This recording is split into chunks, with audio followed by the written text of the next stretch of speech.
Hi, I'm Jerry James Stone, and this video is brought to you by Life's Grapes. These are vine-dried grapes. So these are just sort of naturally processed raisins. It's actually a family-owned business from a good friend of mine, Casey, who actually helped me write my last cookbook on cooking with coffee. And today I'm gonna show you how to make a lovely apple peanut butter sandwich, which is really kid-friendly and tasty. Let's get to it. So the first thing we're gonna do is prepare our apples, but because apples brown quickly, they oxidize after you cut into them, it's nice just to have everything kind of set up and ready to go. So we're gonna have some peanut butter for this, some chopped pistachios. I'm using the Life's Grapes raisins. So I just have a couple apples, which I'm gonna go ahead and prepare right now. We're gonna do that by just trimming the ends, the bottom part of the apple, so that way they sit flat. This is a really simple recipe. It's really more presentation than anything else, but it's a fun way to, I think, to get kids to eat a healthy snack. It's just apples, peanut butter, nuts, raisins. Super simple, not complicated. But in order to have the apples stand correctly, you just need to trim off the bottom, so that way they sit up correctly. Now we're gonna slice the apple into 3 rings. So just simply go and cut through there.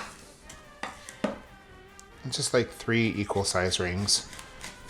The one thing I am gonna try to do is preserve the top part. So if you have like an apple that has a stem, it's just sort of a nice visual, but hardly required. Okay, so we have our rings. Go ahead and do our other one. Okay, so this next part is optional.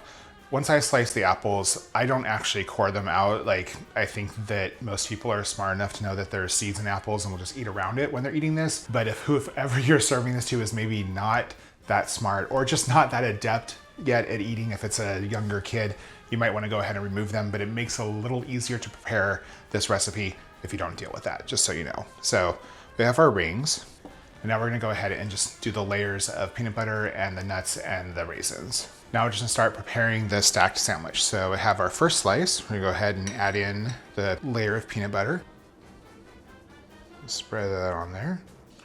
Try to cover as much of the slice as you possibly can. Some chopped pistachios. Add the next slice. Now we're gonna do our peanut butter and raisin layer. Once again, just take some peanut butter and go ahead and spread that evenly across the slice of the apple. Top it off with Life's Grapes. Eat some peanut butter for yourself. Okay, now we're just gonna do our final layer. And I'm using pistachios and the raisins here, but really you can use whatever it is that you prefer. You can use, obviously, say like an almond butter instead of peanut butter. If you have a certain allergy or preference. You can dive into these also as soon as you make them. But the thing that's really great about it is if you want, you can put it in the fridge for about 30 minutes, which will kind of help the peanut butter firm up and sort of keep everything in place. And there you go, you have your little apple peanut butter sandwich. Real easy to make, quick and easy snack, great for kids, hey, great for adults too. Be sure to check out Life's Grapes, especially if you're a raisin fan. And if you like this video, give me a thumbs up. If there's something that you want to see, just drop a comment below. And if you like to cook like I do, I release new videos every single week, so please subscribe. I'll see you guys next time.